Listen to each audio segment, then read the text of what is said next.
Hello, hello, and welcome back to the Sanibel Virtual Online Writers Conference. I am just very briefly going to introduce our next panel after I remind you guys that we do have early bird registration for next year. You can get a good discount on your registration for the 2021 conference or for a hotel room at one of our partner hotels. If you go to our website, it's fgcu.edu/SIWC.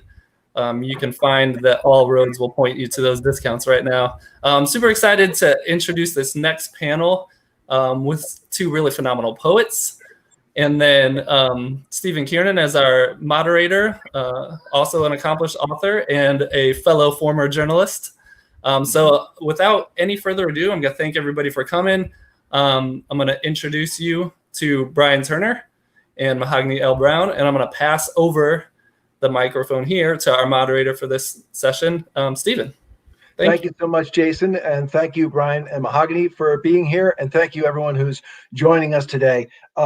Just quickly, for those of you who aren't acquainted with these poets, I thought I'd just give you a little background and let them describe themselves to you. Mahogany Browne is a California-born, Brooklyn-based poet and writer and educator and mentor, and she's published several books of poetry and 3 terrific books of for children and young readers as well. She is artistic director of Urban Word in New York City and other organizations, and has done work with performance poetry as well. And Brian, who doesn't look at all like his author photos, which very clean cut. Brian got an MFA from the University of Oregon before serving for 7 years in the U.S. Army, and he was an infantry team leader for a year in Iraq. And since returning to the States, has won a number of poetry prizes, and he teaches at Sierra Nevada College. Welcome, and thanks to both of you for being here. One of the things that you have in common, the two of you, is that your poetry is about something. It's not domestic, and it's not contemplation like a lot of poetry that I read these days. Each of you has a terrain that you work that is very much the content of your work. So the first thing I'd like to do, again, just so people can get acquainted with you, is to ask if you would describe the terrain that your verse works in. Mahogany, if you would go first, please, and just acquaint folks with the kind of poetry that you write. I guess the poems that I'm writing more recently, they're definitely interrogating the traditional canon. They are reclaiming space. They are including dialects that have been snubbed and or ignored. And they are, I don't know, it's not just for one voice, but for so many marginalized voices. Yeah, that's a great description. Brian, how about you? How would you describe the terrain that you're working? Well, as a fellow Californian like Mahogany, I'm from Fresno, and I think the through line, in a sense, for example, my first 2 books are about the war in Iraq. The first one I wrote when I was in Iraq. The second one I wrote when I came home. And in both, there's the landscape of war. You can see soldiers in uniform, civilians on the battlefield. There's an airplane, obviously, going overhead. I apologize for that. There are, there's the landscape of war, and all the things you might expect, I suppose, from that. But I often tell people that's not the subject. That's the landscape. The actual subject is love and loss. So when I come home and I look at America, and I see this very deeply in Mahogany's work as well, is one of the threads I think we share in common is this insistence and attention to detail and to love and loss and caring for. That's what I hear when you said the voices that are being sort of erased and snubbed. And I come from a working class family, and I can see that in some sense in smaller ways in that community as well. This idea of people's voices being marginalized and erased in some ways. Yeah, what I would say is, in fact, the common landscape is perhaps a moral landscape. And each of you has a setting for that, but there's a moral examination that's going on. And you both are muscular writers. That is, like I said, you're writing, there's content there. There's not theory. There's the actuality. The fundamental part of that always with poetry, at least in my view, is language. where we start with language. Mahogany, you mentioned some dialects that are included and so on. And with Brian, I think about some of the military terminology in your first two books. And I'd like to discuss for a moment, maybe it's a little abstract, but Brian, can you talk to us about language in terms of how it is as a tool for you, and the specific military language, for example, and how you use that tool? Sure. For me personally, before I was even in the military, when I was a child, and through into my 20s, I still have it. You'll hear it as you listen. But I had a very strong stammer all through childhood, and I was also very quiet. I was very shy. So I was in a band as I got older, but I was a bass player, and you could kind of hang out with the drummer. Let the singer and the guitar player go forward, and I could hang out with the drums. I could still be part of the art. But I was very reticent and reluctant to be at the front because I knew that I would have this stammer, and other people would finish my sentences for me, and they'd get frustrated with me. I was frustrated too because it felt like, and I can see it now as I look back, that I had a kind of a freight train of language that was trying to get out of me. But I didn't have any tracks to put the language on, and it was just pouring out, just like this sentence. I don't know where it's going to land, but I think I can see it now, And but to get closer to your question, I'll try and make this brief. For me, language is this space where I can explore the things I don't understand fully, which is pretty much everything. And there's a kind of language that I talk with normally like this, but poetry helps me to get to places in the imagination that I can't reach with everyday language. And it's on the breath, and it's carried in the body. The body is the instrument, it's the vehicle, and it helps me when I use the instrument. It helps me to be transported and move to a place that I wouldn't otherwise get to. In the military, I found the same kind of conversation stuff. We had short terms, we had acronyms and things like that, but that wasn't really. I guess I should say that basically it was expletives. I was a sergeant in the infantry, and we basically lived on the F word. I'm and shocked, all different really. permutations, right? That was the bread and butter of a sentence as an infantry soldier, intermixed with a word that isn't on the outside world, which is hua, which means different inflections, means different things too. So between those two things, you pretty much could say whatever you wanted, just depending on how you sang it. Hua, motherfucker, hua, whatever. Just the way you. I don't know how. I should have asked about the FCC rating here. I'm not really sure, but we're all good. We're all good, Brian. I want to ask kind of a focus question, if I could, then, because one of your books, you make a lot of emphasis on the Arabic language. In fact, you begin by teaching the reader the Arabic word for love, and you use other Arabic words in the course of it, and your notes at the end explain those words. So, purportedly this is the language of the enemy, but also the people that you are helping. And can you talk a little about that? Mm-hmm. It's interesting because even with that word, I kind of got it wrong. It's not quite right in the first poem right off the bat, and it's something I'm still trying to learn. I've tried to learn to study the language as well, and Arabic is such a beautiful language. It's really incredible, just even visually on the page, the way it moves. It reminds me of the landscape itself. So English is so vertical and the building like an edifice, and stone and looks like girders and buildings and stuff. But the Arabic language is so dune-like and natural. It feels like it's made from the environment itself, and it's an ancient language.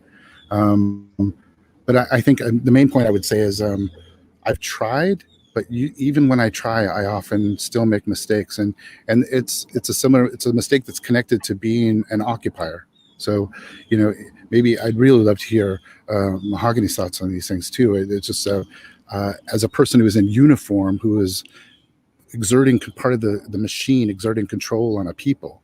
I'm in a really fraught place and a position as a witness or observer. I tried my best as a human being to have empathy and to pay attention to learn, but it's very complicated by the power dynamic of having a rifle in my hand.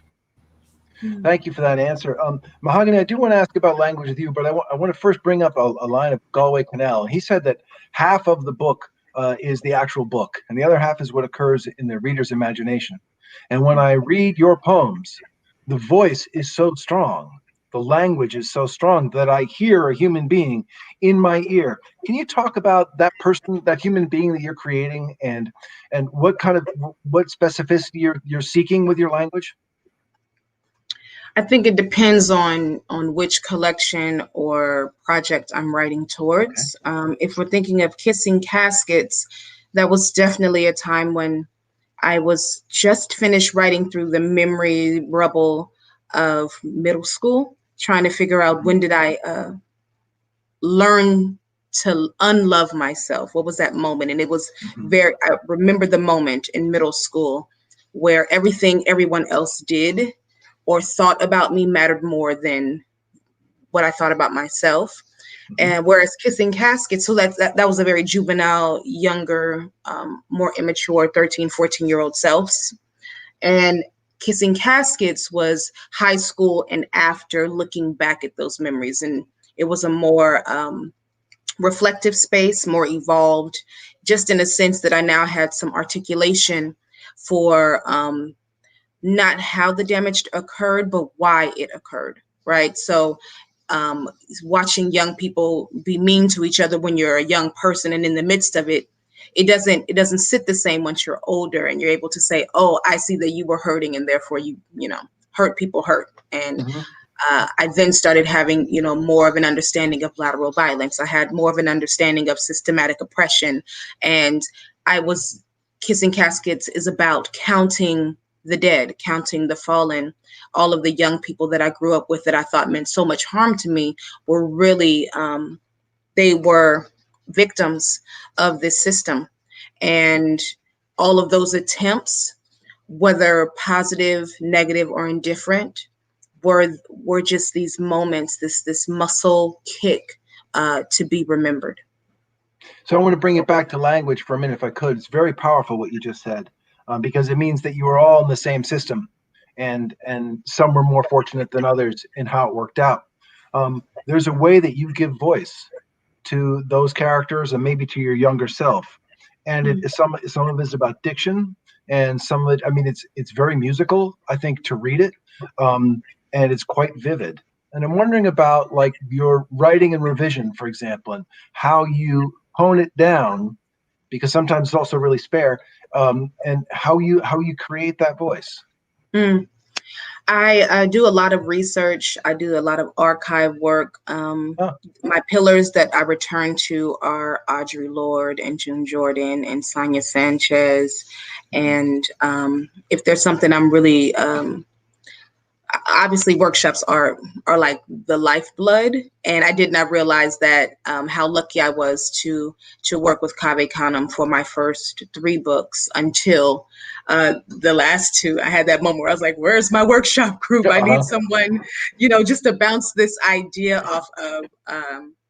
And even if you don't take those suggestions, it really helps you to be mindful of your word choice. Those dictions, those are poems that I wanted to make sure my grandmothers knew were inspired by them. Like, this is the language of my household. This comes from Houma, Louisiana. This comes from Texas and LA. My mom is from Compton. This comes from the Valley of California, the Bay Area.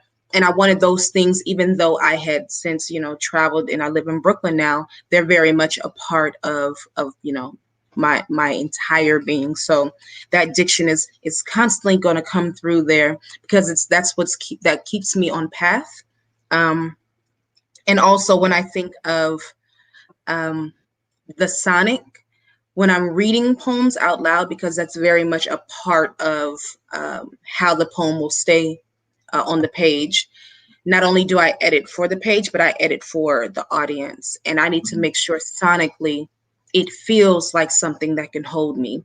I am a child of hip hop. I'm very much, in love with the blues. My grandfather used to play the old 45s.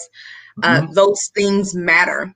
And you don't realize how much they matter until you're writing something and you go, it just doesn't taste right. That doesn't feel right.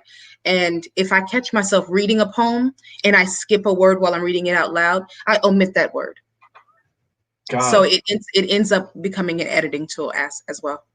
Great. I work aloud a lot. I guess one observation I'd make, because I think I'm older than you folks, is that I have kept in touch with workshop people that were really good, and I still depend on them very heavily as my first draft readers. And sometimes they really receive junk, and they're very nice about it. But they're the people that I can trust with junk, and know that they'll give me helpful feedback. And it's like those are really worthwhile connections. And some of them have become enormously successful writers, and some aren't writing at all anymore. But they're as you said, your foundations, like your touchstones, people that you can trust stuff with, and your ego isn't at stake. Like you're already friend, one of the things that Brian said that also maybe a little follow up, if I could, Mahogany, is he mentioned that the language that he uses, and the Arabic language, in some ways evokes the landscape there, and that it creates a kind of edifice. And he said the word edifice, and it reminded me of some pretty wild forms that you use in one of your books of poetry.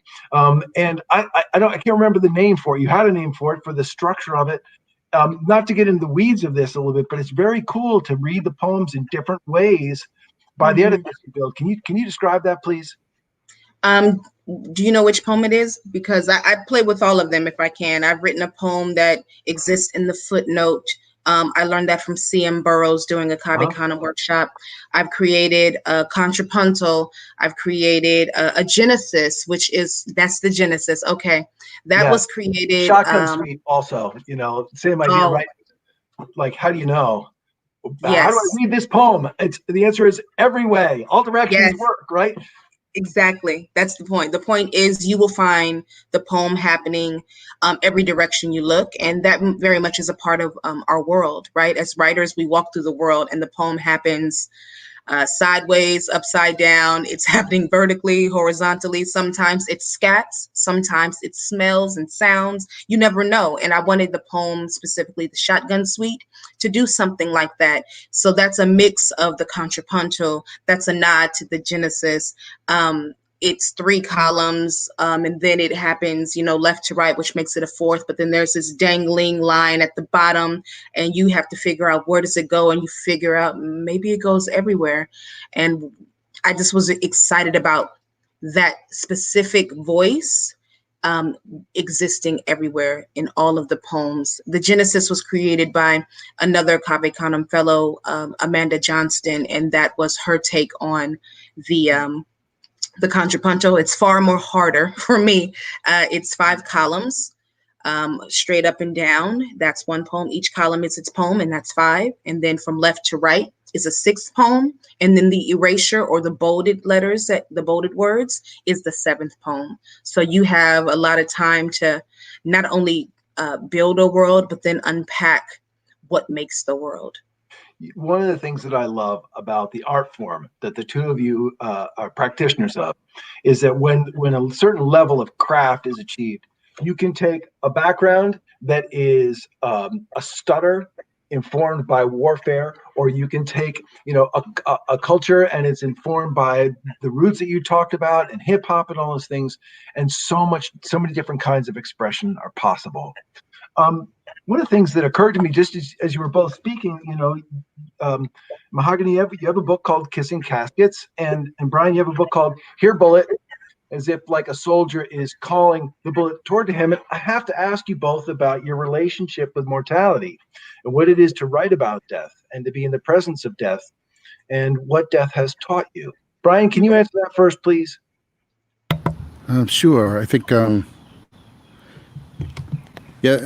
my first book I wrote while I was in combat, or a combat zone, and those poems are written. A lot of them have a lot of pressure on them that I've written poems before and after, and they didn't have the same kind of pressure. So I could go through draft after draft and think through it, linger in the world of the poem. But I felt it feels really kind of overly dramatic at this moment in my life. But if I try to put myself back into my younger self's shoes or boots, there was a kind of sense that death was a little closer. It was kind of hovering. Death is in the room, and I could get hit by a bread truck and die in 45 minutes from now. It happens to us all, right? But there, it really felt much more present and alive, and I think that put a kind of pressure. So if I had 30 minutes or an hour to sit down and try to write something, I was going to try to say something beautiful about this world, or difficult or troubled about this world, what am I going to say? And it kind of created a compression on the language. And I think the poems are kind of rough and kind of raw. They're not overly edited and that kind of thing in that first book. And as I said before, the underneath it was love and loss. And afterwards, this idea of my connection to death was something I talked a lot about. But I didn't really know much about it. I thought I did. I'd been to combat. I'd been near things like that. But then my wife, she contracted cancer, and then over a series of years, and then 2016 she passed. And so it feels like I've been talking a lot about things that I didn't know much about. And I also lost my father the year before, my grandfather that year, and my best friend in 2012. So in about 5 years, kind of the core of my life just kind of slipped into the other world. So. But so it's something I'm very, I'm listening for and trying to learn. And I hope I don't sound like I'm making any pronouncements or anything, because it's something I don't know much about. But I'm like I think all of us, kind of fascinated about the process. And now I have to live in memory, because memory is where all these people I love, for me, exist. So, and language is a way for me to try to wander out and to meet them and be in conversation.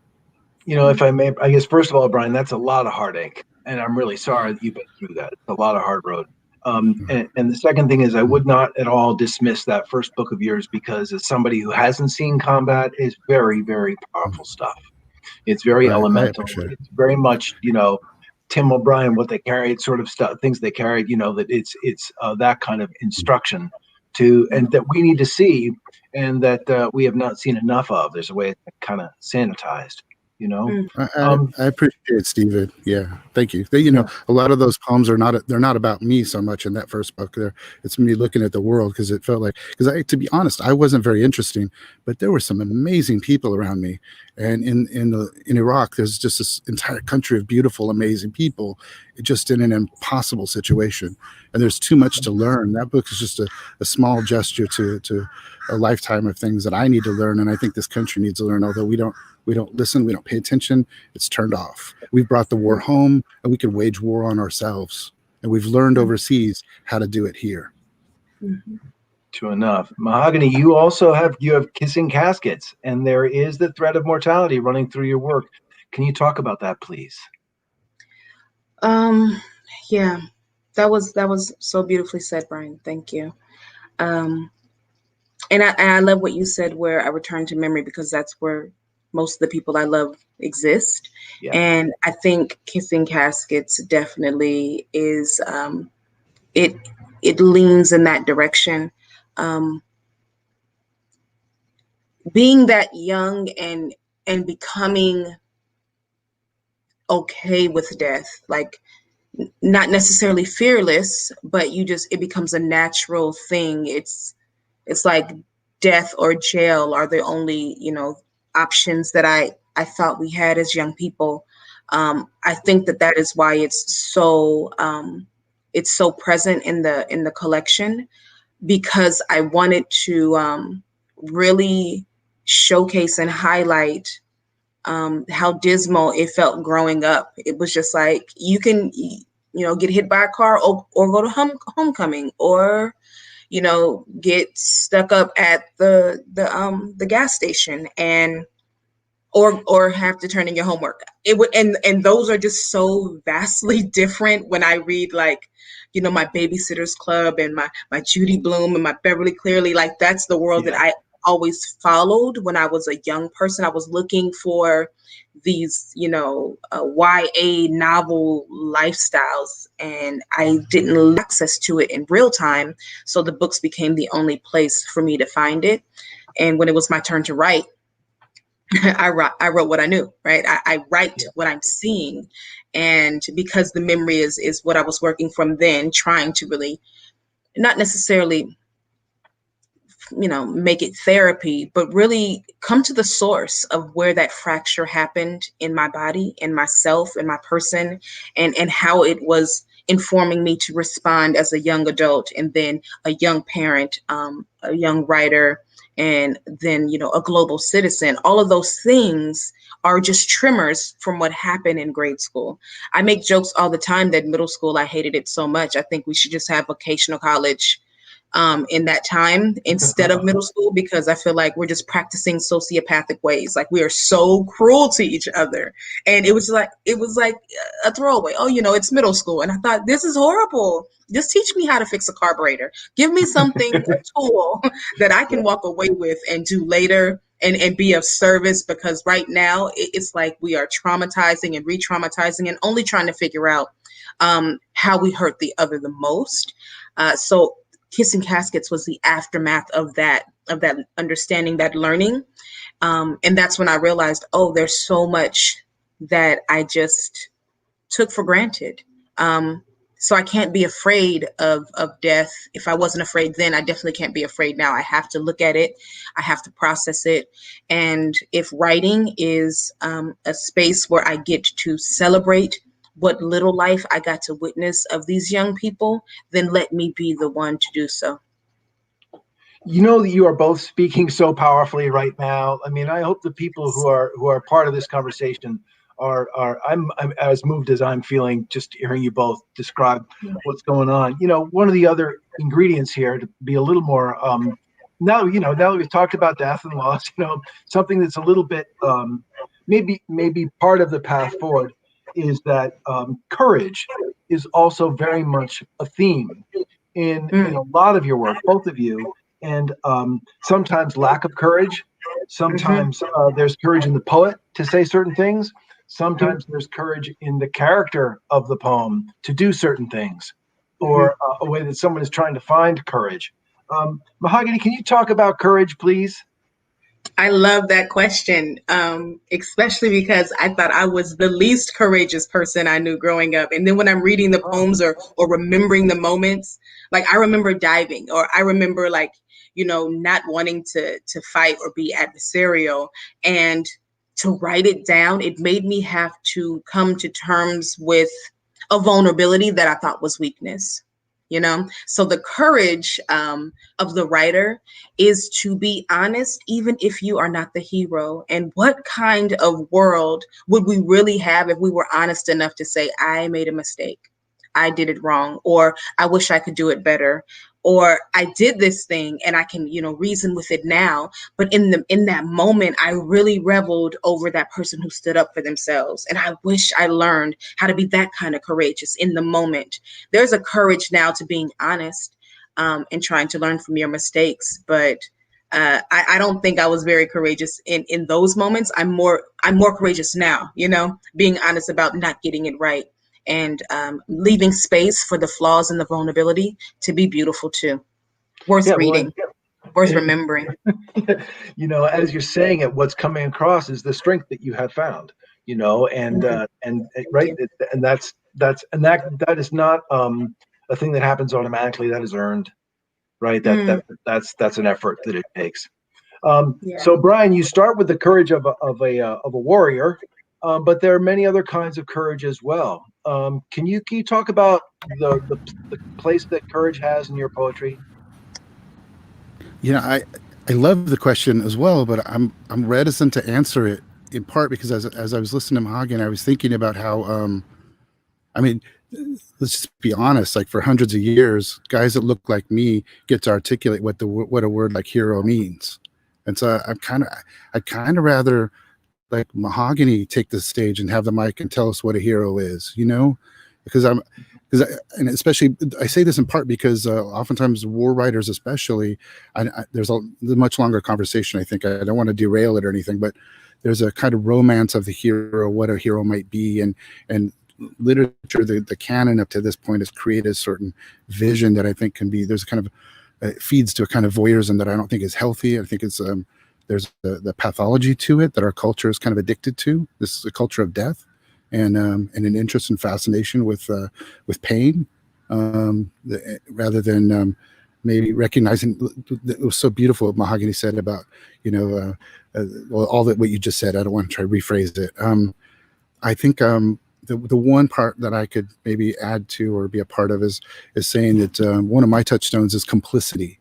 and it's a word that I come back to. So as a person who's been a soldier in combat, or a combat zone, I should say, I think it's important for me to find the trouble that's inside of me and share it, so that a nation that can send a military off to war, if there's trouble in me, maybe it will find trouble in others. And then I don't know the answer, or I would try to say answers for some of these things, but I don't think that's the job of the poet. Sometimes one of the jobs of the poet, maybe, it's paraphrasing, I think William Stafford, isn't to articulate the answer basically, but is to ask the questions more clearly.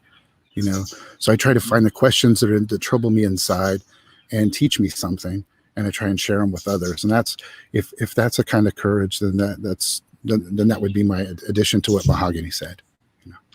Reading the work of both of you, what it seems to me is that they're each forms of poetry of witness, and that takes a courage as well. I mean, journalism is also a craft of witness, right? But it's aiming for a different audience and different mechanism.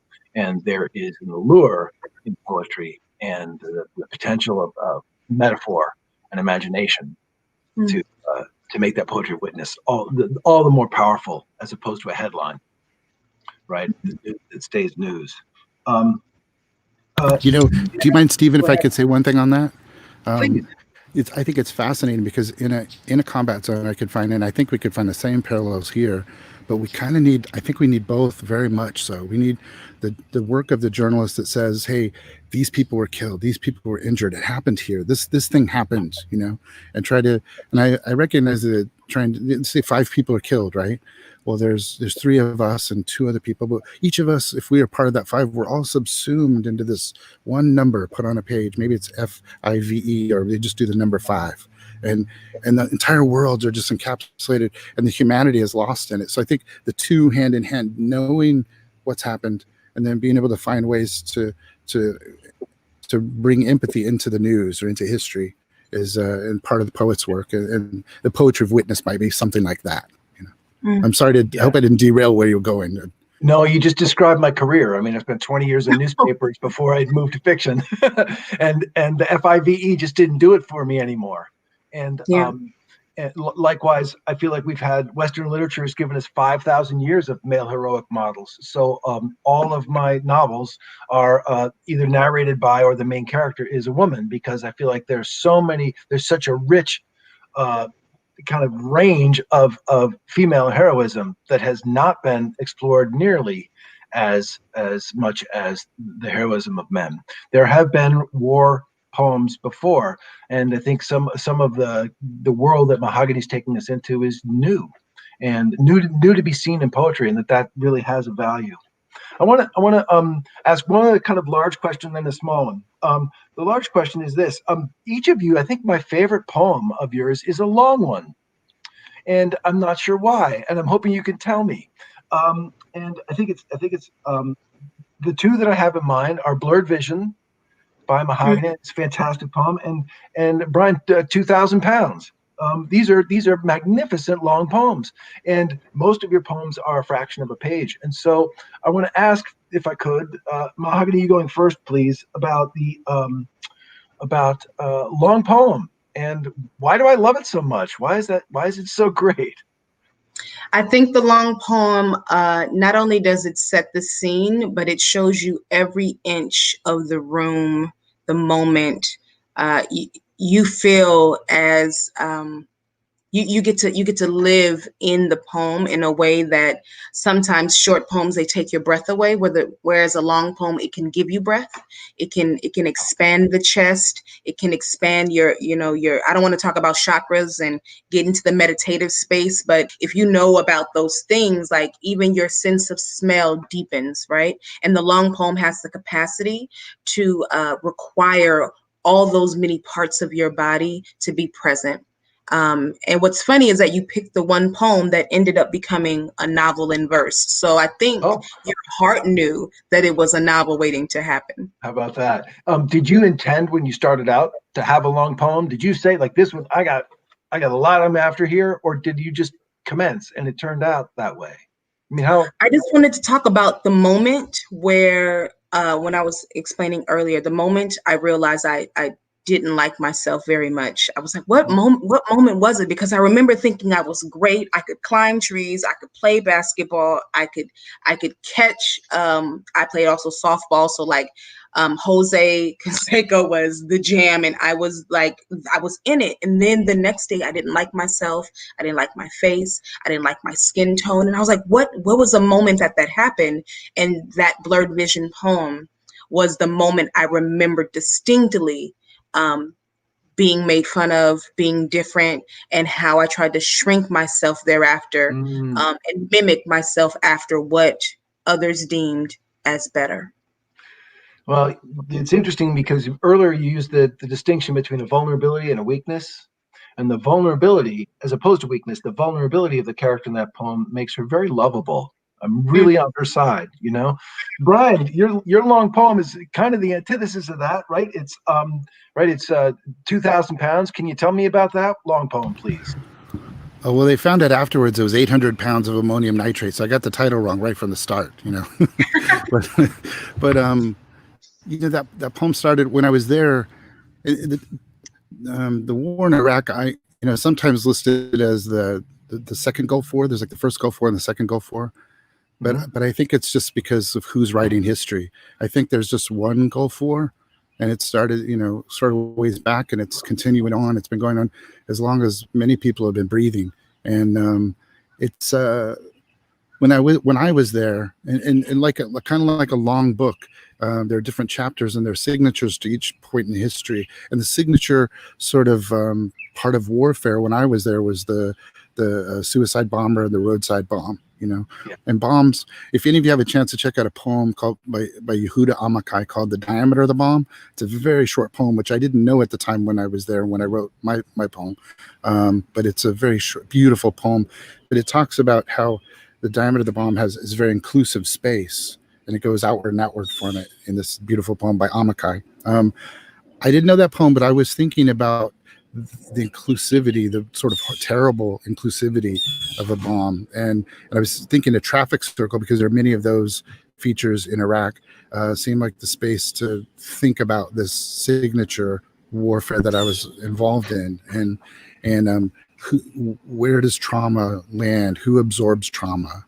Who participates in it? Who is affected by that all those kinds of things.